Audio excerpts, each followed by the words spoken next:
ill-conceived physics experiments, reckless experiments with viruses, unfriendly superintelligent AI. Dealing with each one of these will be a quagmire unto itself. But remember, existential risks are like nothing we've ever encountered before. We humans haven't been prepared by millennia of evolution like we have for other disasters. We're not equipped out of the box to deal with the existential risks that loom ahead in our near future. In fact, it's almost as if we're wired not to be able to deal with them properly. And the more we look into it, it turns out the question of whether we'll be able to navigate our existential risks to a safe future is actually the same question as whether we'll be able to overcome ourselves.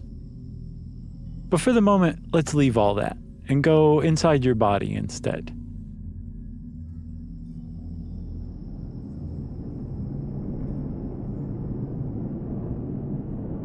You have tiny invisible robots moving through your bloodstream. I should say we're in the future. Let's say it's 2050 for the sake of keeping numbers nice and round. And pretty much everyone has tiny invisible robots moving through their bloodstream. It's a good thing, actually, because these tiny robots act as a human-designed backup force for your immune system.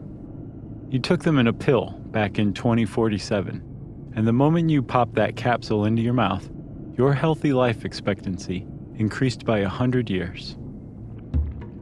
As the enzymes in your gut began to dissolve the capsule, your digestive fluids poured into it, and the sudden change in temperature and pH activated the first generation of nanobots inside. They came online, connected to their shared Wi-Fi network, activated their propulsion systems, and passed through your gut wall into your bloodstream, fanning out through your body. Over the years, each of those first-gen nanobots assembled copies of itself, and those copies made copies. And now, 3 years on, you have a stable colony of tiny, invisible robots living inside of you. They search for pathogens to destroy. They prune cells that show signs of growing into tumors and repair the DNA inside to make sure they won't turn cancerous again. They clear plaque from the interiors of your blood vessel. They assist insulin in removing sugars, fats, and proteins from your bloodstream after you eat, for storage later on. They assist in clearing neurotransmitters from your synapses after you've had a thought. They target fats to burn in areas of your body that you select through their app. Everything your body did before, or should have done, to keep itself in harmony, it does remarkably better now since you took that capsule back in 2047. The nanoscale is the scale of atoms. It's the smallest scale that we're able to manipulate, and we've only recently become able to do that. I should say we're back in the present time now. Depending on the species, a female mosquito will drink about 5 microliters of your blood, 5 millionths of a liter, before flying off. Inside those 5 microliters sloshing around in that mosquito's tiny stomach are around 25 million red blood cells. Just one of those red blood cells is made up of around 120 trillion atoms. And just one single hydrogen atom is 1/10 of a nanometer in size. That's the scale of the world where nanobots will dwell. On this tiny level, nanobots are expected to eventually be able to do amazing things, magical things, in the Arthur C. Clarke sense of the term. There are so many promises with nanotechnology that perhaps no other emerging field has such a wide scope of applications ready and waiting to be applied. Because they are the size of atoms, nanobots will be able to rearrange atoms, and so the materials they make will be manufactured to atomic precision. To us up here on the human scale, the things nanobots make will be flawless. Since virtually any material could be turned into any other material, anything will qualify as raw material for anything else, which means that our current global waste problem will vanish, a happy byproduct of the global increase in material wealth that nanobots will provide. This will also mean the end of scarcity, since anyone with the nanofactory at home, which will eventually be everyone as the technology spreads, will be able to make whatever they like. But despite all of the golden promises nanotechnology potentially holds in store, as we saw in the chapter on artificial intelligence, it poses an existential threat to us as well. Like every other technology that poses an existential threat, it is dual use. It can be used to create both positive and negative outcomes for us. And really, you can make the same case for basically any technology we humans have ever come up with. Just to take one example, you can use paper towels as a handy way to clean up a spill or to start a house fire. But as with all other existential risks, the potential negative outcomes associated with nanotechnology have a vastly wider scope than a house fire started with the roll of paper towels. There is, of course, that unpleasant outcome where, in the employ of our archenemy, the paperclip maximizer, they disassemble us for use in some other form. But even now, in the era before nanobots, we've already identified hazards from the current nanotechnology we have today. Because of their minute size, nanoparticles can irritate the lung tissue of humans who breathe them in much the same way that asbestos and silica can, possibly leading to cancer if the scar tissue that results isn't repaired in the body properly. Today's nanoparticles are also concerning because they are inorganic and there's no mechanism for them to degrade, which means they may persist in the environment forever, as far as we can tell right now. Ironically, both of these current problems with nanoparticles, their potential to cause cancer and the possibility they persist forever, can be solved by the nanobots of the future. There are other speculative ways that nanotechnology could turn out poorly. The most famous of them all is called the gray goo hypothesis, which was first put into words back in 1986 by MIT engineering professor and Future of Humanity Institute member Eric Drexler in his book, Engines of Creation.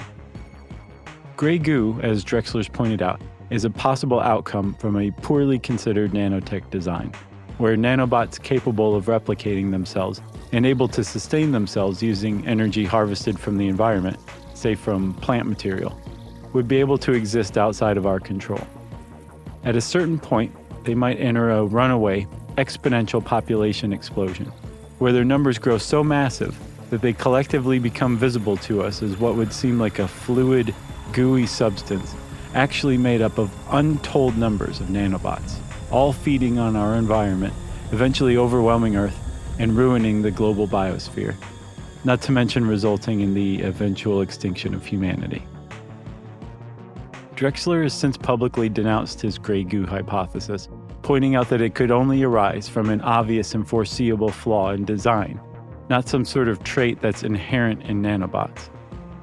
Drexler believes his hypothesis planted a seed in the media, which grew into a sensational thicket of vines, covering the real work of nanotechnologists and choking the life from the field of research that he helped establish.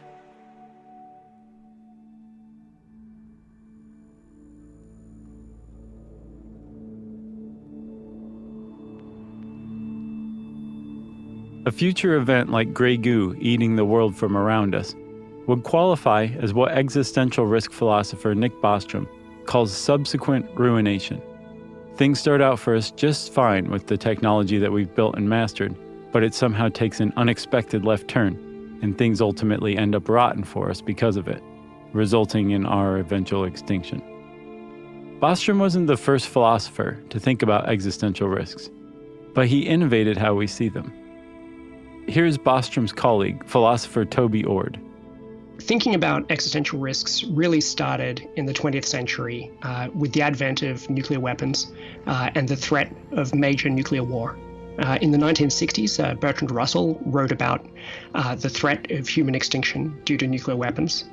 And in the 1980s, there were a few people almost simultaneously who really got the bigger picture about extinction. Those people were Jonathan Schall, Carl Sagan, and Derek Parfit. Then in the 1990s, John Leslie wrote a fantastic book on extinction called The End of the World. And then in the 2000s, Nick Bostrom, my colleague, he really made a large number of major breakthroughs on this area. He was the one who expanded it out from extinction to existential risk. including a large number of other possibilities, what they all have in common is that they would be the permanent loss of humanity's potential. Nick Bostrom realized that there are other possible outcomes of existential catastrophes beyond just the extinction of our species. There are, he realized, some fates for humanity that are even worse than death. There is, of course, subsequent ruination like Grey Goo, where our technology takes a bad turn and extinction follows later. But Bostrom also realized that we humans don't actually need to go extinct to undergo an existential catastrophe. There are some scenarios where we could be broken as a species, left to limp along indefinitely, without the possibility of ever regaining the place in history where we fell from. Perhaps a virus killed most of humanity, and the genetic bottleneck that resulted led to humans who were no longer capable of solving extremely complex problems, or who lost the ability to coordinate with one another in large groups. Our species would be alive, sure, but our existence would be a shadow of what it was before, and the potential sunny future that may have been in store for humanity would be lost forever. Eventually, this loss of potential would be made permanent when a natural existential risk like an asteroid or supervolcano came along tens or hundreds of thousands of years down the road and drove us to extinction once and for all.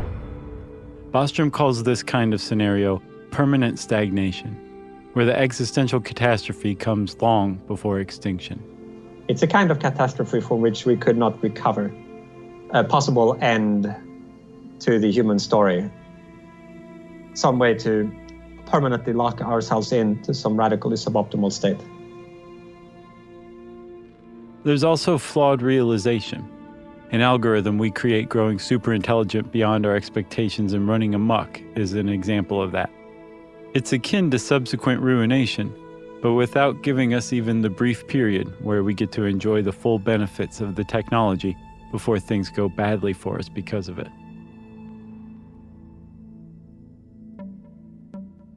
As much as Eric Drexler wishes that he'd never written the words Grey Goo, he may have very well saved the world when he did.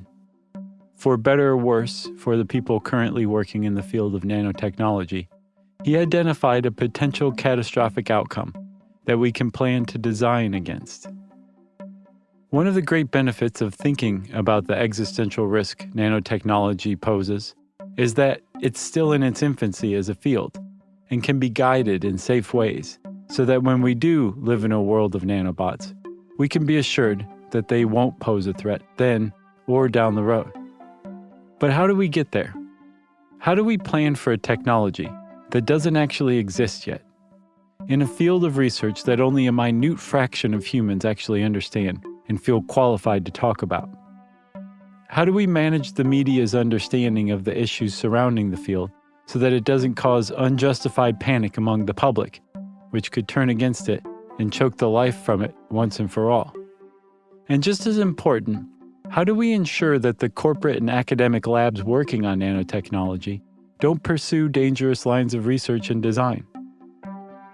If you've been asking yourself questions like these about the other existential risks I've talked about so far in this series, then you may have already hit upon the idea that we might need a singleton to guide us through the coming years to technological maturity. A singleton, in the sense that Nick Bostrom has applied it to existential risks, is a body capable of making the final decision for everyone on the planet. I'll let him explain it. A singleton is just a world order where at the highest level of decision making, there is only one decision-making process. So in other words, a world where global coordination problems, or at least the most severe global coordination problems, have been solved. So no more wars or arms races or technology races or pollution and destruction of the global commons. One of the biggest challenges we will face in the coming decades and centuries is coordinating on a global level. In other words, getting everyone to agree on the best way to move forward in addressing existential risks. We will need to study the issues, funnel some of the world's brightest minds toward identifying future existential risks, throw lots and lots of money at the problems, and figure out the best, safest way forward toward technological maturity. But all the study, bright ideas, intricately mapped ways forward don't amount to anything if one person can undermine everything with a single accident. So we will need every single country on Earth to buy into this process. Right now, the geopolitical arrangement on Earth is based on the sovereignty of nations. Each country has its own borders and citizenry, and it's up to the country's government to make its own decisions. There are lots of exceptions to this. Some governments make agreements that stitch their nations together to some degree, as seen in the European Union or the North American Free Trade Agreement. And sometimes, one nation will invade another nation, resorting to force to influence the other government's decisions. For the most part, though, the nations of the world leave it to the other nations of the world to make their own choices about how they function. This won't really work in tackling existential risks. We will need to all agree to abide by whatever we decide is the best way to proceed. But getting to this level of consensus can be messy, and you could see just how it could get that way with existential risks by taking a look at how humans have dealt with climate change.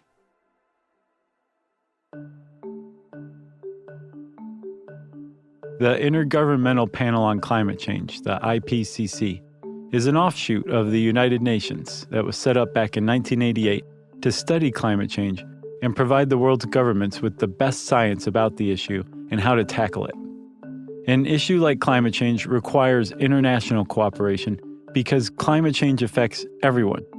It crosses the borders of the world, and so not only does it affect everyone, it also requires action from everyone. To combat climate change, we need the cooperation of all nations for the collective public good. And it's exactly the same with existential risks. The IPCC was chartered during a time when global geopolitics respects the sovereignty of nations. And that has proven a problem for it. To take one example, back in 2007, when the IPCC issued its fourth assessment on global climate change, the body's reports on the current cutting-edge scientific understanding of the issue, word spread to media that the report had been watered down by diplomacy. Saudi Arabia, one of the world's leading producers of fossil fuels, and China and the United States, two of the world's leading producers of emissions from burning those fossil fuels, used their influence to temper the report's findings on how fossil fuel use contributes to climate change, to make fossil fuels' role seem less scientifically certain. As a result, the public was presented with findings that seemed much more doubtful about the role of fossil fuel emissions in climate change, a doubt that's still alive today. This could not be allowed to happen with existential risks. Climate change is one of the most important issues facing humanity today. Existential risks are the most important.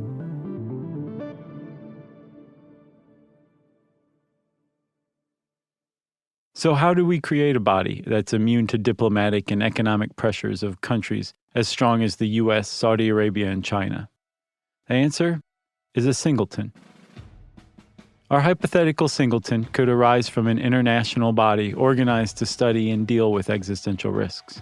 Let's call it our Existential Risks Commission. Just out of necessity, as the world wakes up to the real scope and severity of these risks, we may give that commission an enormous amount of power to override any nation's opposition to its findings and guidelines, which would mean an enormous change for global geopolitics, but one we would likely feel was necessary. Our Existential Risks Commission would need to have teeth. One way it might ensure compliance among all nations is through a global surveillance network.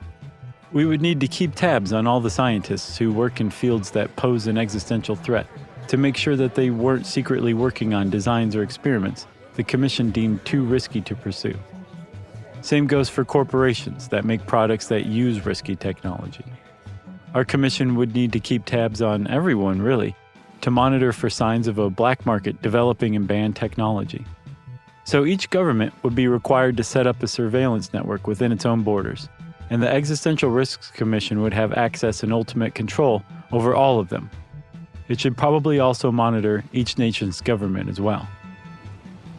And we would probably also need to grant our commission with some sort of military or policing power, as a last resort, with a force that is capable of overwhelming any nations in the world. Or perhaps, to make it easier, we would just allow the Commission to disband the world's militaries and maintain its own small force it could use to invade and easily occupy any non-complying nation. With a single decision-making body in charge of determining the best way forward toward technological maturity, one equipped with unchecked authority, able to monitor every person alive on the planet, and to use the threat of violence to ensure that we all stay in line on our march toward a safe future, we may just make it through the next century or two and arrive at a point where the future of humanity is assured. But as you may have noticed as I was describing it, a singleton can also pose an existential threat itself.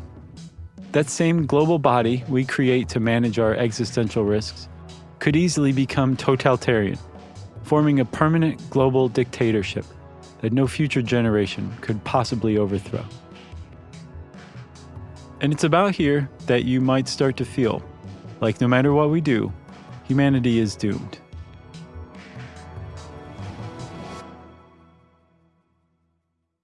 In the early 1970s, the world started thinking about the environment. Everything we think of as normal today, recycling, not throwing your trash out of your car window, using less energy, generally considering ourselves as stewards of the global biosphere, all of that finds its origin in the early 70s. And it's largely because of two books that came out around then. In 1968, Stanford University entomology professor Paul Ehrlich and his wife Anne published a book they co-wrote called The Population Bomb. It was the culmination of years of Ehrlich's thoughts about the sustainability of the massive increase in population of humans and our effects on the Earth's finite resources. He decided that the outlook was not good. Ehrlich prophesied that by the middle of the 70s, the world would begin to see massive die-offs of humans from starvation as we surpassed agriculture's carrying capacity. People didn't pay attention to the Ehrlich's books until Dr. Ehrlich appeared on Late Night with Johnny Carson in 1970 and spoke about the coming horror for an hour. Then they really began to pay attention. Around the time Paul Ehrlich was on Late Night, a handful of scientists from around the world had been assembled into a group by a wealthy Italian industrialist. They were called the Club of Rome. The scientists had devised computer models to build forecasts of humanity's future based on trends like resource use, pollution, and population growth.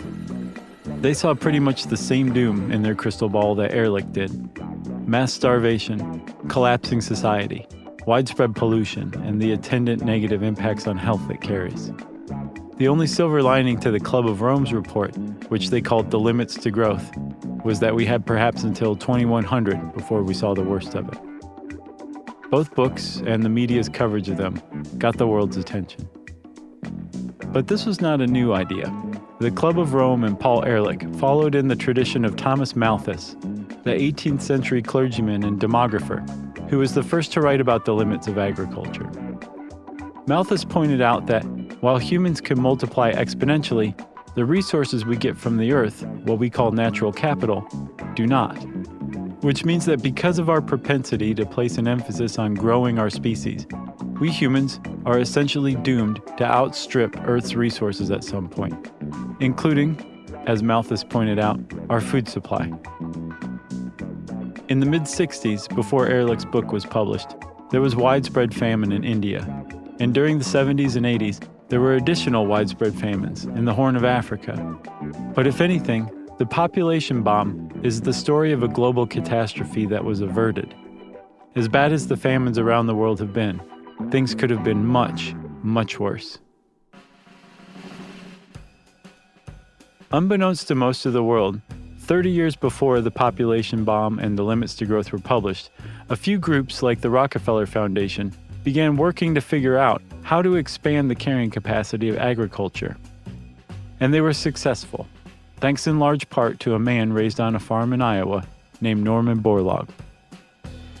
Borlaug had been hired by the Rockefeller Foundation to oversee their research station in Mexico, which was established with the Mexican government to find ways to improve wheat.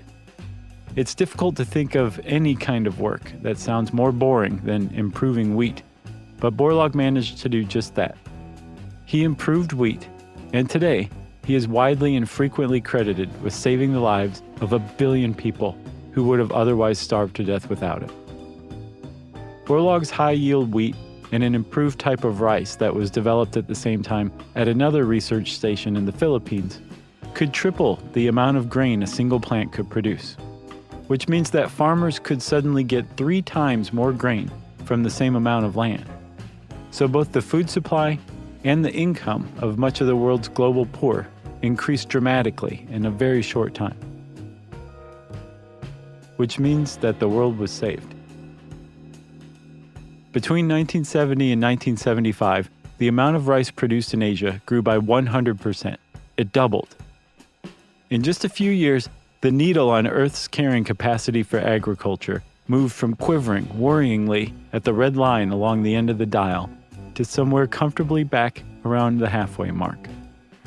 Norman Borlaug rightly earned the 1970 Nobel Peace Prize for his work. Ever the White Knight, he used the attention to stress that he'd only bought the world some breathing room while it figured out how to deal with its population monster, as he called it.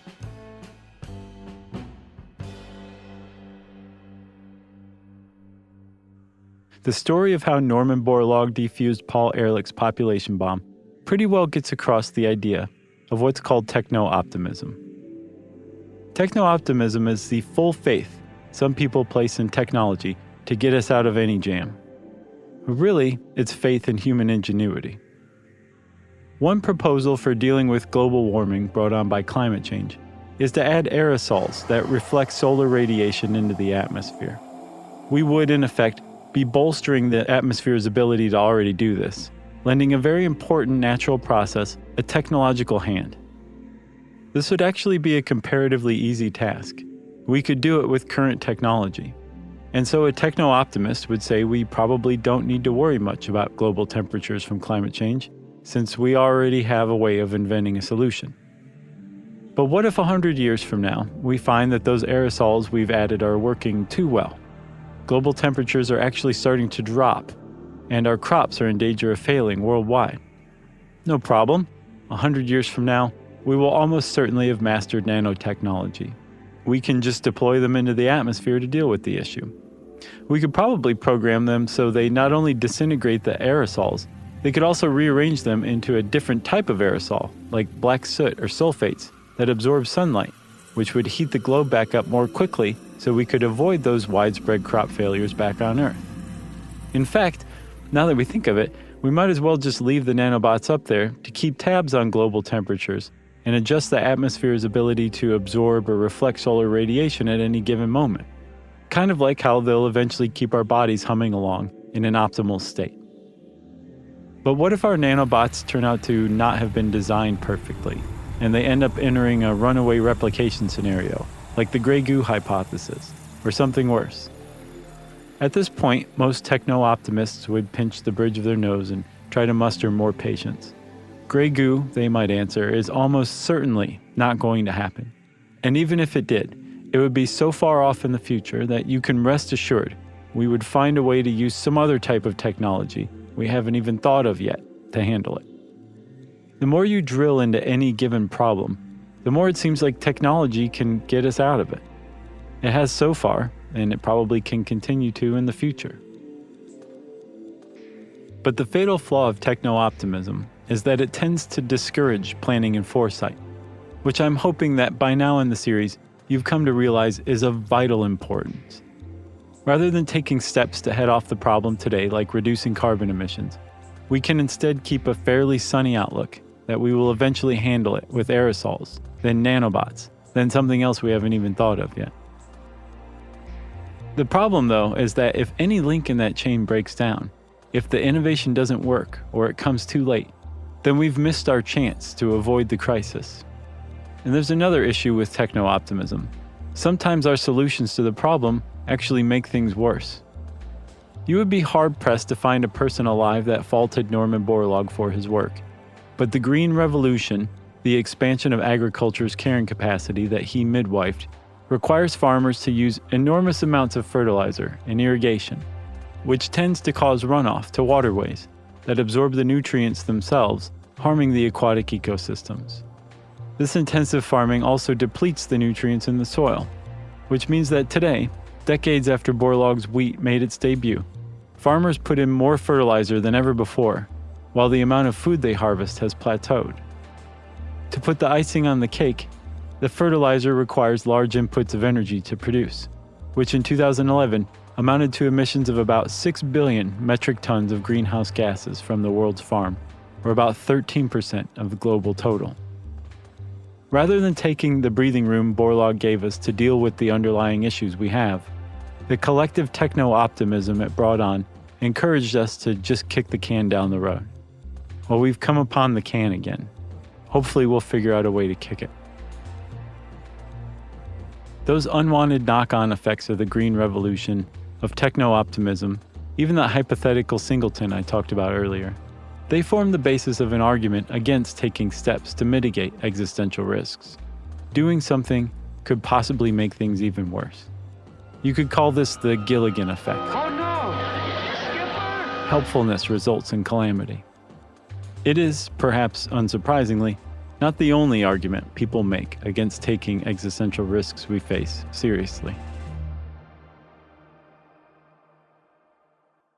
It is to our great misfortune that we are being presented with the responsibility of dealing with existential risks at this point in human history.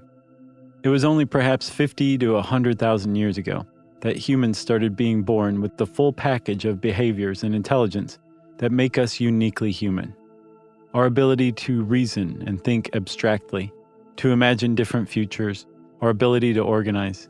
Imagine if we had had another 100,000 years to continue to evolve before the existential risks we'll have to address appeared on our horizon. But that's not how the chips have fallen. Instead, it has come upon us while we are in what Carl Sagan called our technological adolescence, the most dangerous phase on the way to technological maturity. It is up to those of us alive in the 21st century. We bear responsibility for saving the future of the human race. And we have come up with plenty of reasons why we shouldn't, or more to the point, why we won't. Probably first among them is that the chance of one of these risks befalling us is so small, so utterly remote, they're not even worth considering. It is true that the chance of an existential catastrophe, like an altered pathogen escaping a lab and creating a pandemic, is extremely remote. But as more labs conduct more risky experiments around the world, the probability of that remote risk begins to compound. And the same is true in other fields. As new particle colliders run higher energy experiments, as more companies deploy more self-improving algorithms onto global networks, what was once a mere remote possibility of an existential catastrophe becomes decidedly less remote. I think there are various forms of arguments against dealing with existential risk, some of them much better than others. So I think the heads in the sand objection, oh, it won't happen or it has never happened before, that is a really bad one. But it's of course psychologically rather common because it fits with our cognitive biases. That was Anders Sandberg, a philosopher from the Future of Humanity Institute. In addition to all of the advanced behaviors that we humans have evolved that have served us so well, we also operate using some extremely ancient techniques too. Shortcuts that allow us to deal with everyday life, but can break down when we're faced with things that are out of the ordinary. What result are called biases. Take, for example, being presented with the fork in the road. Given that both paths look equally inviting, we might have trouble choosing.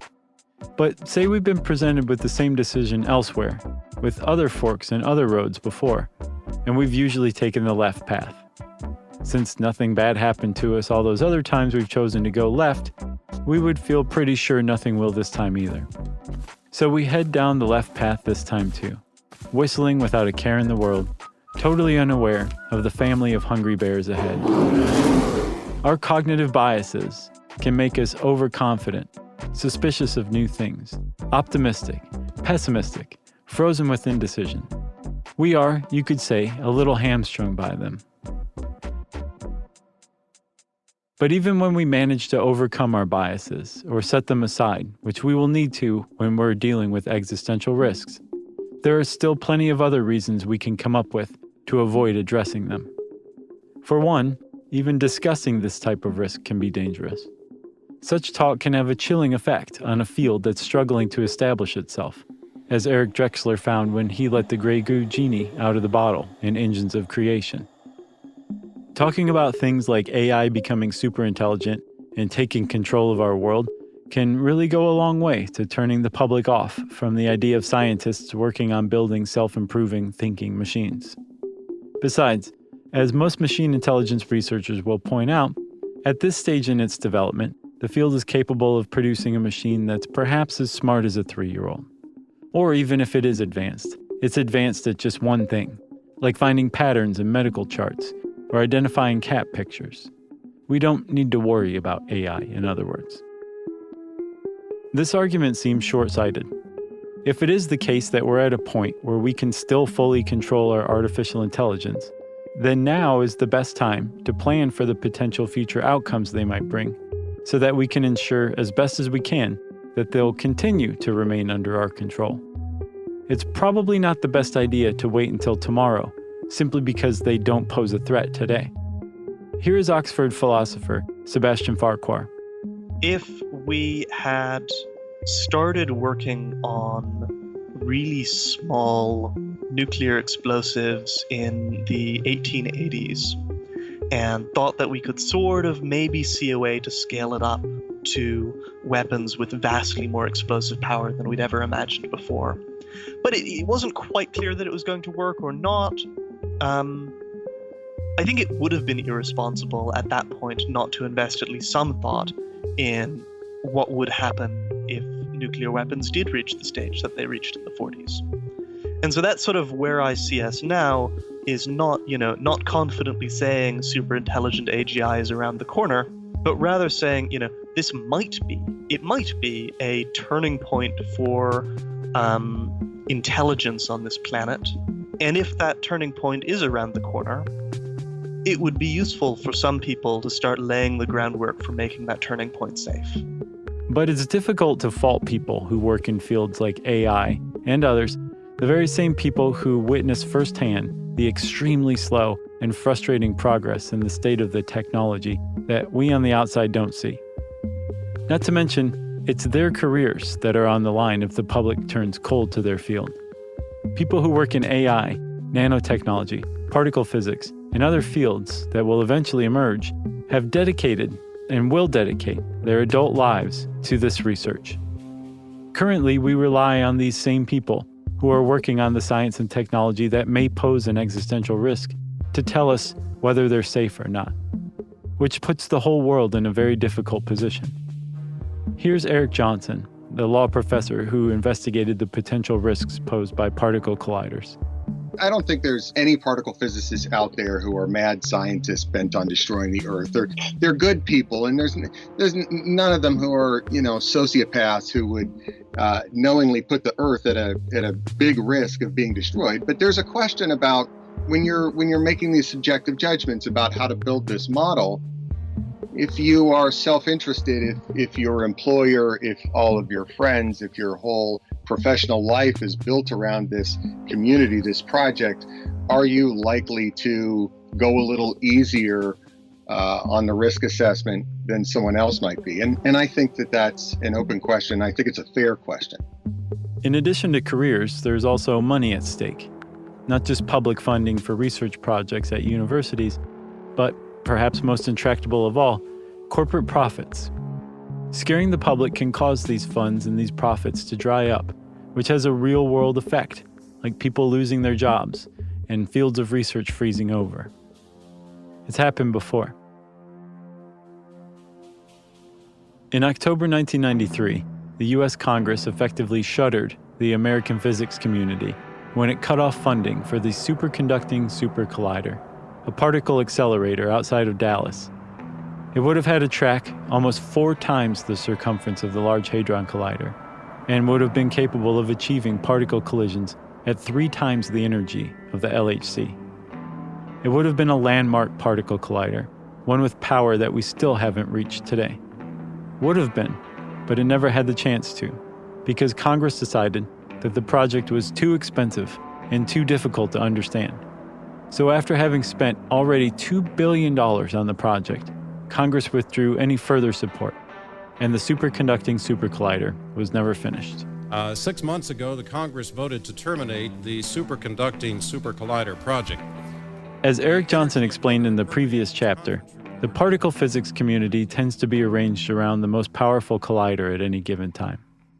So American physicists reeled from the loss of their collider and the subsequent funding cuts that followed in physics departments and universities across the country. In the meantime, the LHC began to rise, and the seat of physics moved through the Earth like a neutrino, from beneath the plains of Texas to 100 meters below the countryside between Switzerland and France.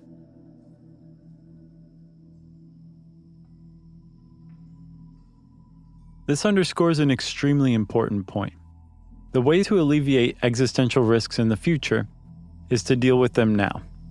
But dealing with them may mean that those of us living today would be asked to sacrifice our jobs, our careers, money, comfort, health, all for the sole benefit of people who we will never meet, people whose great-great-grandparents' great-grandparents haven't even been born yet. To put it in other terms, what have future humans ever done for us? You could actually make a pretty good case that if they were able to figure out a way to pay us to alter our behavior so that their safe future was guaranteed, future humans would almost certainly give us whatever we wanted. But they can't. So it's entirely up to our goodwill to choose whether we will take steps to mitigate the threats to the future of the human race, which doesn't necessarily bode well for the future of the human race. Like we talked about before with climate change, there are things that everyone around the world shares. Resources, air, water, anything that everyone is affected by and benefits from. We call those things global commons. There's a widely held viewpoint that commons of any type must be collectively managed because we humans have a propensity to take as much as we can from them. If everyone has equal access to the commons, and the commons is some limited resource, then speaking at a very basic level, every rational person has an incentive to take as much as they can before everyone else does. If this mentality is present among enough people, then we quickly deplete whatever common resource was plentiful before. This is what ecologist Garrett Hardin called the tragedy of the commons in a 1968 paper, which he wrote among the same climate of doom that the population bomb was published in. It too follows the reasoning of Thomas Malthus. The commons works just fine until there are too many people taking too much from it. Then it crosses a threshold and it becomes spoiled for everyone. Hardin wrote that he used the word tragedy, not in the sense of unhappiness, but rather the remorseless working of things. The tragedy of the commons is an inevitability, he reasoned. Now it is true that at any moment there are plenty of people who will take no more than their fair share from a commons, and in some cases even less. And some will act as stewards for the greater good. But the tragedy of the commons does exist, and we see it in resistance to things like caps on carbon dioxide emissions, which affect the global commons of the atmosphere. We have a hard enough time managing our current commons, but the future that we're being asked to protect is also a commons as well, and one with an added twist. Not only is the future a commons for those of us alive today, we also share it with those to come. If you think about what existential risk mitigation is, it's a commons squared, as it were, in that not only is it a global public good, existential risk mitigation, but it's also a transgenerational public good in that most of the benefits would be bestowed to these future generations that could come into existence. They have no say whatsoever in what we are doing now. Unfortunately, those people to come can't do anything to be good stewards of our shared commons. It's entirely up to us alive today to take whatever steps are necessary to protect the global, pan-generational commons that is the future. Which makes people who haven't been born yet what economists call free riders. They reap the benefits of the sacrifices others make without contributing their fair share. In this case, simply because it's impossible for them to. But we humans tend to resent all free riders. And not just us humans. We found behavior all over the animal kingdom that punishes free riders, which means that resentment is deeply ingrained.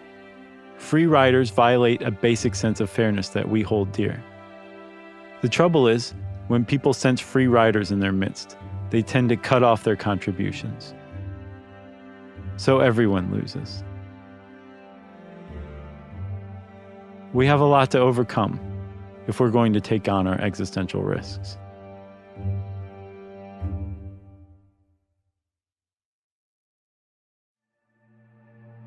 On the next episode of The End of the World with Josh Clark.